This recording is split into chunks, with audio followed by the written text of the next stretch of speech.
उपग्रह सफलतापूर्वक किया लॉन्च। PSLV C-58 रॉकेट के जरिए किया गया प्रक्षेपित।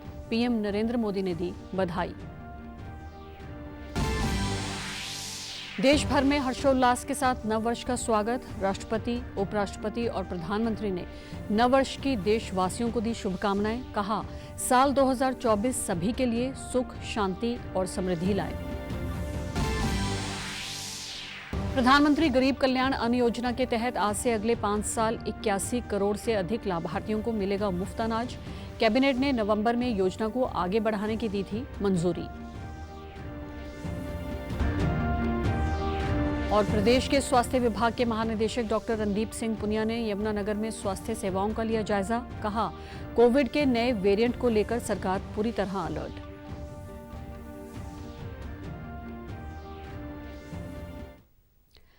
नमस्कार, मैं भानुप्रिया। अब समाचार विस्तार से। नए साल के पहले दिन ही इसरो ने इतिहास रच दिया है। इसरो ने पहला X-ray polarimeter satellite XPoSat launch कर दिया।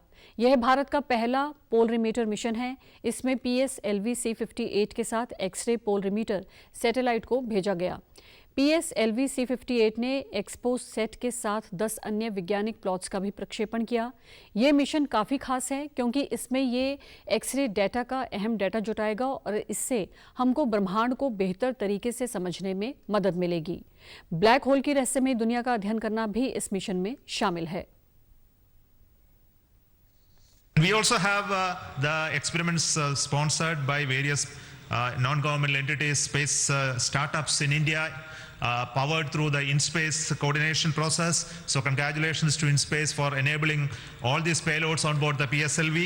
The POEM payload has its own power generation capability with solar cells, batteries, and its own computers and commanding systems. So it's almost a full-fledged spacecraft supporting all of you to conduct experiments at very low cost. ISRO अध्यक्ष ने पहले x ray polarimeter satellite XPoSat के सफल प्रक्षेपण में सभी लोगों का आभार जताया। उन्होंने कहा कि इस साल हम दूसरे कई सैटेलाइट का प्रक्षेपण करने के लिए पूरी तरह से तैयार हैं। Going to have many launches and 2024 is going to be the year of Gaganyaan. As you already know, the TVD-1 mission has just been over last year, and this year we are expecting 2 more such test flights of the test vehicle, followed by the unmanned missions of the Gaganyaan program. Similarly, we are going to have missions of PSLV, GSLV, as well as SSLV this year as well. ISRO ने ध्रुवीय उपग्रह प्रक्षेपण यान PSLV C-58 से x ray polarimeter satellite XPoSat को अंतरिक्ष में launch करने पर प्रधानमंत्री नरेंद्र मोदी ने एक्स पर इसरो के वैज्ञानिकों को बधाई देते हुए कहा कि ये नए वर्ष की शानदार शुरुआत है। ये प्रक्षेपण अंतरिक्ष क्षेत्र के लिए अद्भुत उपलब्धि है और यह इस क्षेत्र में भारत की शक्ति को बढ़ाएगा। भारत संपूर्ण अंतरिक्ष जगत को नई ऊंचाइयों पर ले जाने में अहम योगदान दे रहा है। राष्ट्रपति द्रौपदी मुर्मू, उपराष्ट्रपति जगदीप धनखड़, प्रधानमंत्री नरेंद्र मोदी और मुख्यमंत्री मनोहर लाल ने नववर्ष की शुभकामनाएं देशवासियों को दी। राष्ट्रपति ने सोशल मीडिया प्लेटफॉर्म एक्स पर नववर्ष की हार्दिक शुभकामनाएं देते हुए कहा कि साल 2024 सभी के लिए सुख, शांति और समृद्धि लाए। आइए हम समावेशी और सतत विकास में योगदान देने की नई प्रतिबद्धता के साथ नए साल का स्वागत करें। उपराष्ट्रपति ने देशवासियों को नववर्ष की शुभकामनाएं देते हुए एक्स पर कहा, नया साल हर किसी के लिए शांति, समृद्धि और खुशियां लेकर आए। आइए हम भारत की संपूर्ण प्रगति और समृद्धि में योगदान देने के लिए दृढ़ प्रतिबद्धता के साथ नववर्ष की शुरुआत करें। प्रधानमंत्री ने भी देशवासियों को नववर्ष की शुभकामनाएं देते हुए एक्स पर कहा कि सभी को शानदार 2024 की शुभकामनाएं। यह वर्ष सभी के लिए समृद्धि, शांति और बेहतर स्वास्थ्य लेकर आए। मुख्यमंत्री ने नववर्ष की शुभकामनाएं देते हुए एक्स पर अपने संदेश में कहा कि 2024 भारत के इतिहास में एक नया कीर्तिमान स्थापित करने जा रहा है। अयोध्या धाम में रामलला के भव्य मंदिर में प्रभु विराजमान होंगे तथा राष्ट्र 2047 में विकसित भारत बनने और नागरिकों की प्रगति की दिशा में एक नई ऊर्जा के साथ गतिमान होगा। हम सभी को एक नए संकल्प, नई ऊर्जा और नई उमंग के साथ राष्ट्रहित के प्रति समर्पित होना होगा। देश भर में लोगों ने 2023 को अलविदा कहते हुए 2024 का जश्न और खुशी के साथ स्वागत किया। इस अवसर पर बड़ी संख्या में धार्मिक स्थलों पर श्रद्धालु नए साल का स्वागत करते हुए नजर आए। दिल्ली के साईं मंदिर में श्रद्धालुओं ने पूजा पाठ के साथ नए साल का स्वागत किया। वाराणसी के दशाश्वमेध घाट में गंगा आरती और सूर्य भगवान की पूजा की गई। मुंबई के श्री सिद्धिविनायक गणपति मंदिर में नए साल की पहली आरती की गई। उज्जैन के श्री महाकालेश्वर मंदिर में नए साल की पहली भस्म आरती हुई और श्रद्धालुओं की भारी भीड़ उमड़ी। प्रधानमंत्री गरीब कल्याण अन्न योजना के तहत आज से अगले 5 सालों तक लाभार्थियों को मुफ्त अनाज फिर से मिलेगा। इस योजना के तहत 81 करोड़ से ज्यादा गरीबों को 5 किलोग्राम अनाज निःशुल्क दिया जाता है। वहीं अंत्योदय परिवारों को प्रतिमाह 35 किलोग्राम अनाज निःशुल्क उपलब्ध करवाया जाता है। निःशुल्क अनाज उपलब्ध करवाने से देश भर में एक राष्ट्र एक राशन कार्ड के अंतर्गत पोर्टेबिलिटी का एक समान कार्यान्वयन सुनिश्चित हो रहा है और विकल्प आधारित ये प्लेटफॉर्म और मजबूत हो रहा है। केंद्र सरकार ने नवंबर में इस योजना को आगे बढ़ाने की मंजूरी दी थी। प्रदेश के स्वास्थ्य विभाग के महानिदेशक डॉक्टर रणदीप सिंह पुनिया ने कल यमुनानगर में स्वास्थ्य सेवाओं का जायजा लिया। उन्होंने स्वास्थ्य विभाग के अधिकारियों से बैठक कर उन्हें आवश्यक निर्देश दिए। मीडिया से बातचीत में उन्होंने कहा कि हरियाणा में कोरोना के गुड़गांव, फरीदाबाद और पंचकुला में 11 एक्टिव मामले हैं। नए वेरिएंट का कोई मामला अभी तक सामने नहीं आया है। जो भी मामले सामने आ रहे हैं उनकी विशेष जांच करवाई जा रही है। उन्होंने कहा कि गुड़गांव, फरीदाबाद में बाहर से भी लोग इलाज करवाने आते हैं, इसलिए वहां के सिविल सर्जन को विशेष हिदायतें जारी की गई हैं। उन्होंने कहा कि प्रदेश में सभी अस्पतालों को ऑक्सीजन, वेंटिलेटर, आईसीयू बेड की व्यवस्था को दुरुस्त करने के आदेश भी दिए गए हैं। हरियाणा में अभी तक ये वेरिएंट नहीं आया, चूंकि जितने कोविड के केसेस निकल रहे हैं वो हमारे फरीदाबाद और गुरुग्राम में निकल रहे हैं। गुरुग्राम और फरीदाबाद के हैं, एक पंचकुला का केस है। टोटल मिला के हमारे पास एक्टिव केसों की अगर संख्या करें तो 11 है फिलहाल। परंतु जिस वेरिएंट की बात करें इसके लिए जीनोम सीक्वेंसिंग कराई जाती है। उसके 6 सैंपल हमने इनिशियल स्टेज में भेज दिए थे, उनमें सारे वो नेगेटिव आए हैं। J1N1 उनमें नहीं है। लेकिन फरीदाबाद और गुरुग्राम चूँकि ऐसे अस्पताल हैं, वहाँ मल्टी स्पेशलिटी हॉस्पिटल्स हैं जहाँ पर दूर दूर से लोग आकर इलाज कराते हैं। केरला से भी आते हैं, आंध्र प्रदेश से, साउथ से, सब जगह से आते हैं। तो वहाँ के CMOs को विशेष सतर्क रहने के लिए कहा गया है कि उन अस्पतालों में जो भी कोविड के केसेज आते हैं उनकी 100% जीनोम सीक्वेंसिंग होनी चाहिए। इस संबंध में माननीय केंद्रीय स्वास्थ्य मंत्री महोदय ने भी रिव्यू किया था और हमारे माननीय स्वास्थ्य मंत्री अनिल विज जी ने भी रिव्यू किया है। हम डे टू डे उनको अपडेट भी देते रहते हैं और वो अपडेट के अनुसार हमें दिशा निर्देश भी देते रहते हैं। डॉक्टर रणदीप सिंह ने कहा कि प्रदेश में डॉक्टरों की हड़ताल का कोई औचित्य नहीं है। उनकी जो भी मांग थी वह सरकार ने मान ली है। इसके अलावा उनकी जो भी शंकाएं हैं उन्हें स्वास्थ्य मंत्री से मुलाकात करवाकर दूर करने का प्रयास किया जाएगा। डॉक्टरों की कमी को लेकर पूछे गए सवाल के जवाब में उन्होंने कहा कि सभी सिविल सर्जन अपने जिले की स्थिति भेजें ताकि पता चल सके कि कितनी पोस्ट खाली हैं और उन्हें भरने के लिए सरकार को भेजा जाएगा। उन्होंने कहा कि फौरी तौर पर विशेषज्ञों की भर्ती के लिए सिविल सर्जन को आदेश दिए गए हैं कि वह NDHM से अनुमति लेकर व्यवस्था करें।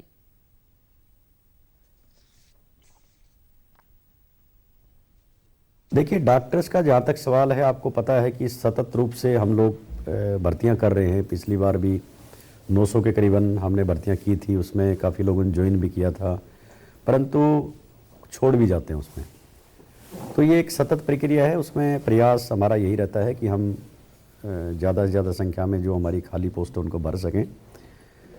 इसके अतिरिक्त NRHM की तरफ से भी हम लोगों को सहायता मिलती है। अगर कोई स्पेशलिस्ट कहीं पर नहीं है एक पर्टिकुलर जगह में और उसको वो रखना चाहते हैं तो MD NHM से सक्षम अधिकारी है इसके लिए जो अनुमति देने के लिए, उनसे अनुमति लेकर के और इन लोगों को हम प्रदान कर देते हैं। मुख्यमंत्री मनोहर लाल कल वृंदावन में स्थित वात्सल्य गांव में पहुंचे और साध्वी ऋतंभरा को उनके 60वें जन्मदिवस की शुभकामनाएं दी। इस अवसर पर मुख्यमंत्री ने संतों के साथ 3 पुस्तकों साध्वी ऋतंभरा व राम जन्मभूमि आंदोलन, नर से नारायण और वात्सल्य मूर्ति का विमोचन भी किया। इस मौके पर मुख्यमंत्री ने कहा कि संत परंपरा अनंत है और संतों के मार्गदर्शन से हमें व्यवस्थित जीवन जीने और निरंतर आगे बढ़ने की प्रेरणा मिलती है। संतों द्वारा आदिकाल से ही समाज को अच्छे संस्कार दिए जा रहे हैं। उन्होंने कहा कि वृंदावन का ब्रज क्षेत्र भगवान श्री कृष्ण की जन्मभूमि है, जहां श्री कृष्ण ने अनेक लीलाएं रची। आज के समय गीता के संदेश के अनुसार ही विश्व को कर्म व शांति के संदेश को आत्मसात करने की आवश्यकता है। भगवान श्री कृष्ण ने कुरुक्षेत्र में गीता उपदेश देते हुए अर्जुन को कर्म करने का संदेश दिया।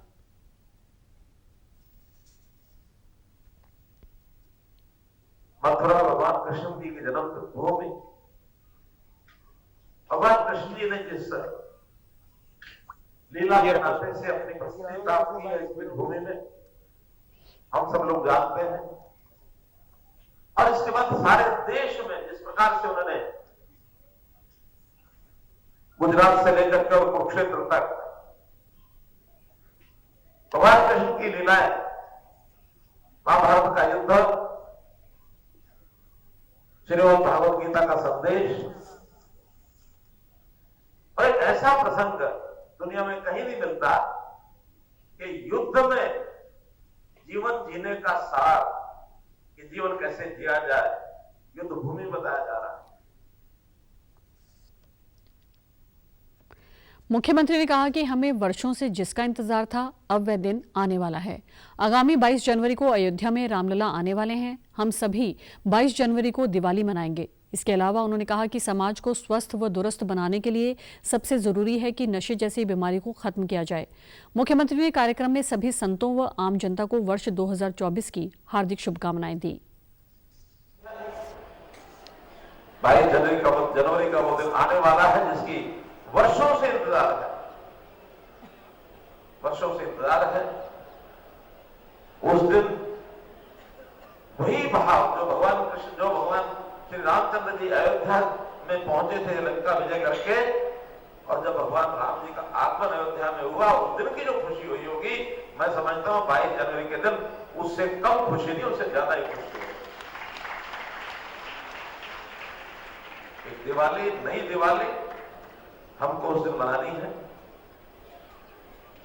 2 दिवालियां होंगी, एक उस समय की दिवाली, एक इस समय की दिवाली।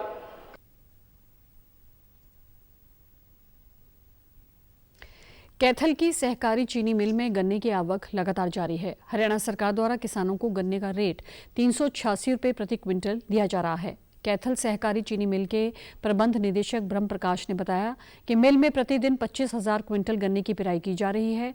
अब तक 7,52,000 क्विंटल गन्ने की आवक हो चुकी है, जिससे मिल द्वारा 60,000 क्विंटल चीनी का उत्पादन किया जा चुका है। उन्होंने कहा कि इस बार पिराई सीजन में 27 लाख क्विंटल गन्ने की पिराई का लक्ष्य रखा गया है। साथ ही पिराई सत्र के दौरान 27 लाख क्विंटल गन्ना पिराई का लक्ष्य निर्धारित कर 9.50% चीनी की रिकवरी दर से 3.52 लाख क्विंटल चीनी के उत्पादन का लक्ष्य रखा गया है। उन्होंने कहा कि किसानों को उनकी गन्ने की फसल का भुगतान समय पर किया जा रहा है। मुख्य अभियंता ए सिद्दीकी ने बताया कि मिल द्वारा किसानों को advance token system mobile app के माध्यम से घर से ही किसान टोकन लगवाकर अपने गन्ने की ट्रॉली लेकर आ रहे हैं। मिल की तकनीकी दक्षता को बढ़ाने के लिए नई वाइब्रो स्क्रीन तथा नई हाइड्रोलिक गन्ना उतारने की मशीन लगाई गई है।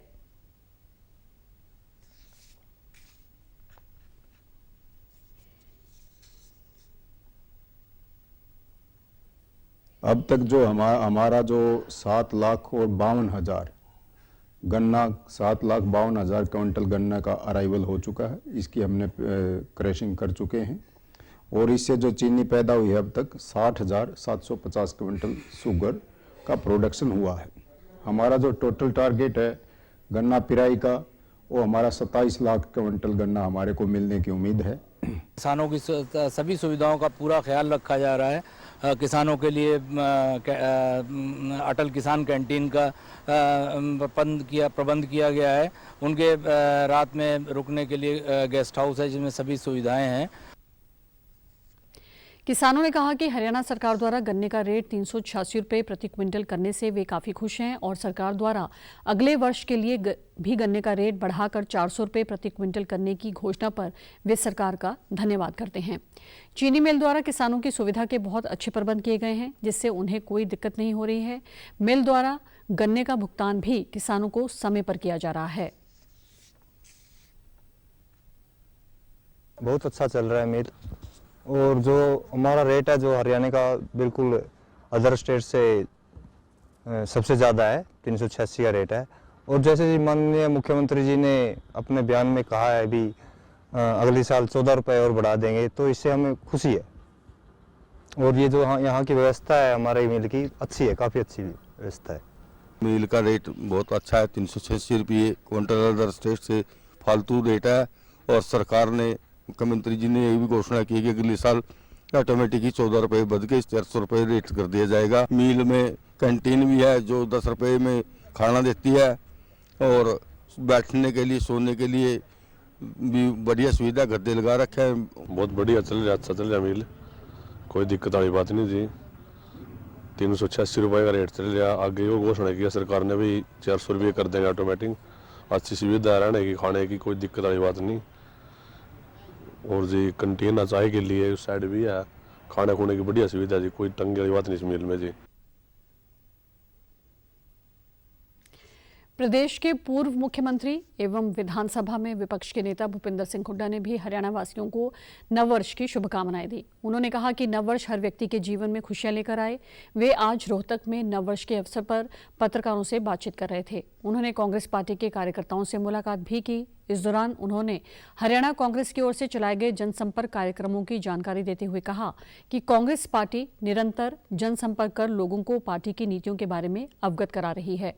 उन्होंने आगामी लोकसभा व विधानसभा चुनाव में हरियाणा में कांग्रेस पार्टी की जीत का दावा किया। साथ ही उन्होंने वर्तमान प्रदेश सरकार की नीतियों की आलोचना करते हुए खिलाड़ियों से जुड़े विवाद पर प्रतिक्रिया देते हुए कहा कि खिलाड़ियों के मुद्दों पर हल होना चाहिए।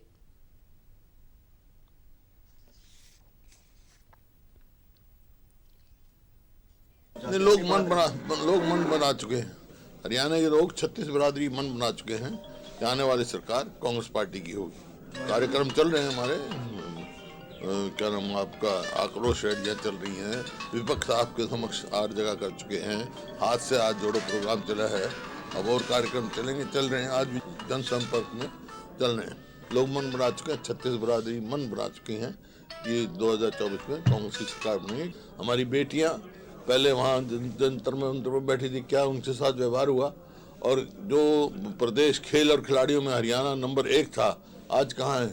आज जो है इस प्रकार का व्यवहार गलत, और ये सरकार जो है चुप बैठी है। प्रदेश प्रति व्यक्ति आय, प्रति व्यक्ति निवेश, नौकरी देने में, कानून व्यवस्था में, खेल खिलाड़ियों में नंबर 1 था, आज नंबर 1 किस चीज में है प्रदेश? मेरे आंकड़े नहीं है, ये सरकारी आंकड़े हैं। बेरोजगारी में, महंगाई में, कानून व्यवस्था में, अपराध में ऊपर के 2-3 प्रदेशों में पहुंच चुका है। खेल खिलाड़ियों की हम आप देख रहे हो, हमारी बेटियों के साथ क्या सलूक किया जा रहा है। हिसार जिला के आर्यनगर गांव निवासी 6 वर्षीय अवंतिका वर्मा ने अपनी रचनात्मक शक्ति और हुनर की बदौलत देश का प्रसिद्ध रिकॉर्ड अपने नाम किया है। अवंतिका वर्मा ने मात्र 44 सेकंड और 63 मिलीसेकंड में भारत के 28 राज्यों की राजधानी के नाम और उनके वर्तमान मुख्यमंत्री के नाम बाउंड्री मैप से बताकर इंडिया बुक ऑफ रिकॉर्ड 2023 में अपना नाम दर्ज करवाकर बड़ी उपलब्धि हासिल की है। अवंतिका ने बताया कि वे दूसरी कक्षा में पढ़ती हैं और उन्हें ये रिकॉर्ड बनाकर काफ़ी खुशी हुई है। मैंने चीफ मिनिस्टर और स्टेट कैपिटल के नाम ब्लैक मैप देख के बनाए हैं 44 सेकंड्स में। अमरावती, जगमोहन रेड्डी, ईटानगर, पेमा खंडो, सामदेशपुरी, मानता विश्वेश्वर, पटना, नीतीश कुमार, रायपुर, भूपेश बा, पंजीपुर, मौसाम, इंदिरा गांधी, भूपेंद्र भाई पटेल, चंडीगढ़, मनोहर लाल खट्टर, हिमाचल, शिमला, सुखविंदर सिंह सुखू, झारखंड, रांची, कर्नाटक, बेंगलोर, सिद्धार्थ मैया, तिरुवनंतपुरम, बिंदाल, भोपाल, शिवराज सिंह चौहान, मुंबई, एकनाथ शिंदे, मणिपुर, इम्फाल, नरेंद्र सिंह, मेघालय, शिलोंग, सिक्किम, आयरलैंड, जॉनथन, नागालैंड, कोहिमा, नेफ्यूरी, उड़ीसा, भुवनेश्वर, नवीन पटेल, चंडीगढ़, भगवंत मान, जयपुर, अशोक गहलोत, सिक्किम, कैंडक, बेलगाम, तमिलनाडु, चेन्नई, अमृतसर, तेलंगाना, हैदराबाद, चंद्रशेखर राव, अगला, मानेकशॉ, लखनऊ, नाथ, देहरादून, पुष्कर सिंह धामी, कोलकाता, ममता बनर्जी। मुझे रिकॉर्ड बनाकर बहुत अच्छा लग रहा है। अवंतिका के अभिभावकों ने कहा कि प्रत्येक माता पिता को अपने बच्चे की पढ़ाई पर ध्यान देना चाहिए। बच्चे को स्कूली शिक्षा के साथ साथ सामान्य जानकारियों से संबंधित सवाल जवाब करने चाहिए ताकि बच्चे को सामान्य ज्ञान का भी बोध हो। अवंतिका के पिता प्रदीप कुमार ने बताया कि एक सेमिनार में शामिल होने के बाद बेटी को शिक्षा के साथ सामान्य ज्ञान की जानकारी का प्रशिक्षण देना शुरू किया था, जिसकी बदौलत उनकी बेटी ने इंडिया बुक ऑफ रिकॉर्ड 2023 में अपना नाम दर्ज करवाकर प्रदेश का नाम रोशन किया है। और 2nd क्लास में पढ़ती है और उसने इंडिया बुक ऑफ रिकॉर्ड में उसका नाम दर्ज हुआ है। उसने 44 सेकंड के अंदर 28 स्टेट कैपिटल और चीफ मिनिस्टर के नाम ब्लैंक मैप को देख के उसने बताए हैं। तो भिवाड़ी में हमने एक सेमिनार अटेंड किया और वहाँ पे सेमिनार को देख के मुझे लगा कि हमें भी इस टाइप से जो बच्चे हैं वहाँ पे काफ़ी एक्टिविटीज़ में मतलब पार्टिसिपेशन कर रहे हैं, और एक्टिविटीज़ को देख के मुझे लगा कि जब बच्चे 5 से 10 साल के बच्चे इस टाइप से एक्टिविटी में इन्वॉल्वमेंट है और ये सब कुछ कर रहे हैं, मुझे लगा कि मुझे भी अपनी बच्ची की रुचि को देखते हुए मैंने सोचा कि उसको भी हम इसमें इन्वॉल्वमेंट या पार्टिसिपेशन करवाते हैं। हर पेरेंट्स मतलब अपने बच्चों को ये समझते हैं कि नहीं हमारा बच्चा नहीं कर पाता, अगर उस डायरेक्शन में अगर कोई पेरेंट्स डाल ले तो ऐसा नहीं है बच्चे नहीं कर पाएंगे। थोड़ा सा तो देखो हमें भी एफर्ट करना पड़ता है, ऐसे नहीं है कि हम बेफिक्र हो जाएं और सोचें कि नहीं वहाँ एडमिशन करवा दिया और बच्चा उसी के अकॉर्डिंग चलता रहता, ठीक है। अदरवाइज घर पे कोई ज़्यादा मेहनत नहीं करनी पड़ती पेरेंट्स को, पर ये कि इंटरेस्ट तो साथ के साथ रखना पड़ता है कि आप ये सोचो कि नहीं हम बस एक बार एडमिशन करवा के हम फ्री हैं, ऐसा तो नहीं कर सकते। उसके साथ साथ थोड़ा थोड़ा तो बच्चे को पूछना होता है, अगर बच्चा कुछ घर पे बता रहा तो उसमें इंटरेस्ट भी दिखाना होता है कि अच्छा बेटा बताओ क्या करवाया सर ने, कैसे किया। पूरे उत्तर भारत में ठंड का प्रकोप जारी है। रविवार का दिन न सिर्फ दिसंबर का बल्कि इस सीजन का सबसे ठंडा दिन रहा। इससे ठिठुरन भी बढ़ गई है। मौसम विभाग ने मैदानी इलाकों पर घने कोहरे का अलर्ट जारी किया है। विभाग के अनुसार दिल्ली में अधिकतम तापमान 15.9 डिग्री सेल्सियस दर्ज किया गया, जो सामान्य से 5 डिग्री सेल्सियस कम है। यह इस सीजन का सबसे कम तापमान है। वहीं न्यूनतम तापमान 11.7 डिग्री सेल्सियस रहा, जो सामान्य से 5 डिग्री अधिक है। अधिकतम और न्यूनतम तापमान के बीच केवल 4.2 डिग्री सेल्सियस का अंतर रहा और इसी वजह से ठंड बढ़ी।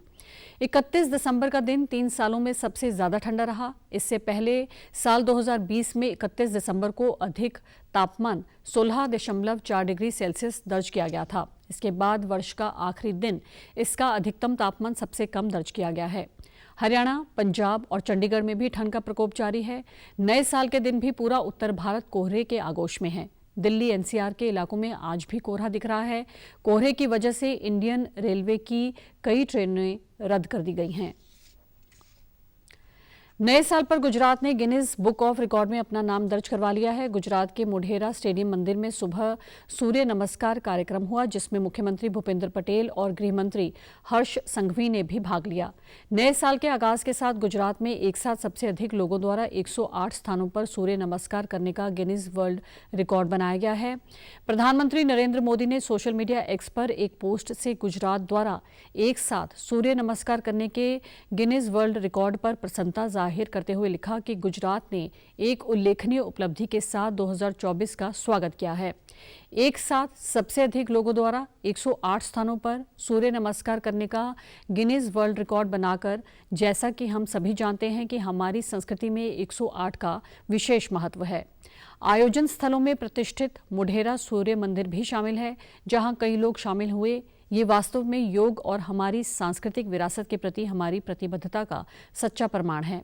पीएम ने आगे लिखा है कि मैं आप सभी से भी आग्रह करता हूं कि सूर्य नमस्कार को अपनी दिनचर्या का हिस्सा बनाएं। इसके बहुत से फायदे हैं।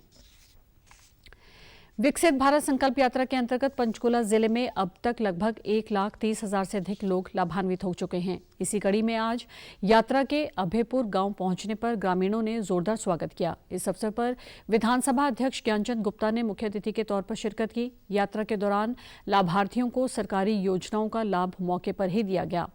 विधानसभा अध्यक्ष ने कहा कि यात्रा के माध्यम से लोगों की समस्याओं का निवारण किया जा रहा है और योजनाओं के लाभार्थियों का फीडबैक लिया जा रहा है। साथ ही उन्होंने विभिन्न विभागों द्वारा लगाई गई स्टॉलों का भी निरीक्षण किया। वहीं लाभार्थियों ने केंद्र व प्रदेश सरकार का आभार जताते हुए कहा कि उन्हें सरकारी योजनाओं का लाभ घर से नजदीक ही मिल रहा है।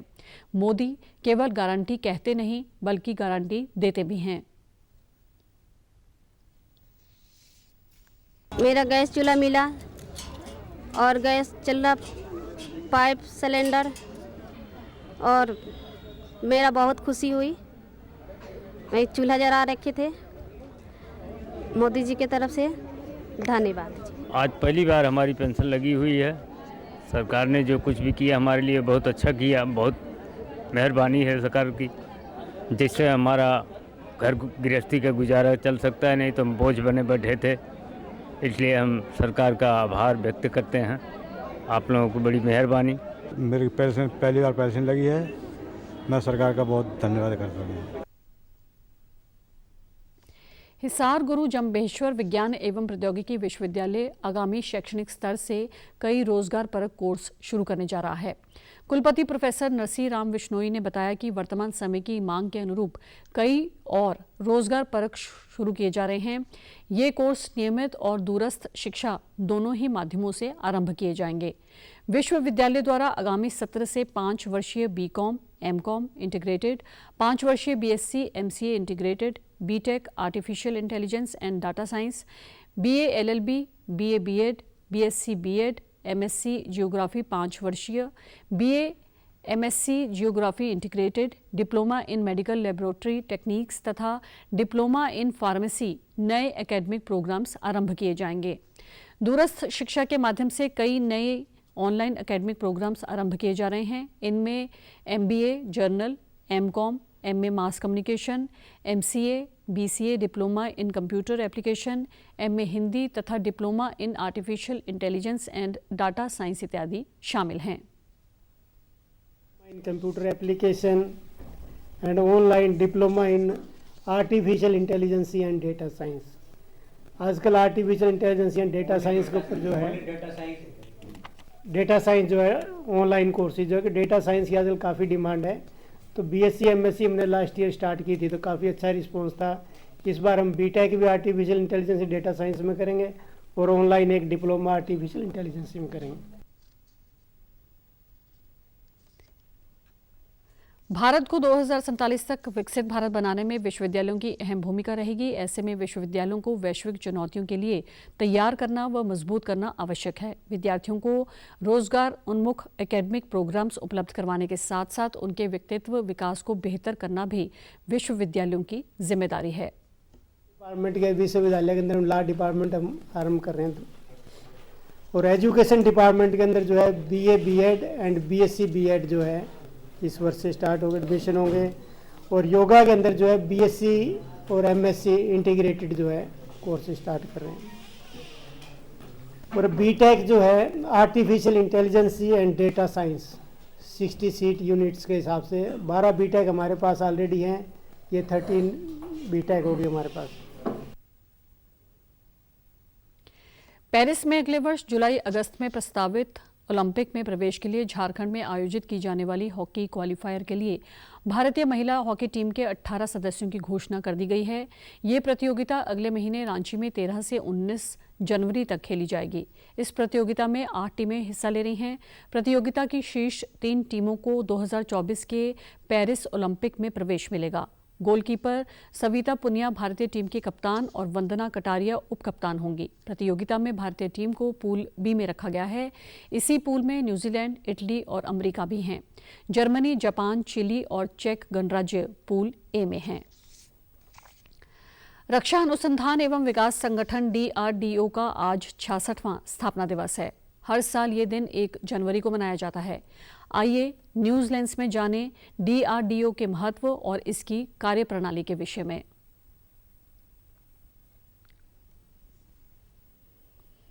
DRDO का स्थापना दिवस हर वर्ष 1 जनवरी को मनाया जाता है। रक्षा क्षेत्र में अपने विशिष्ट योगदान से देश को वैश्विक ऊंचाई पर पहुंचाने में रक्षा अनुसंधान एवं विकास संगठन DRDO की अहम भूमिका है। इसकी स्थापना साल 1958 में की गई थी, जिसका उद्देश्य अत्याधुनिक और महत्वपूर्ण रक्षा प्रौद्योगिकियों और प्रणालियों में भारत को आत्मनिर्भर और सशक्त बनाना और सशस्त्र बलों को अत्याधुनिक हथियारों और उपकरणों से लैस करना है।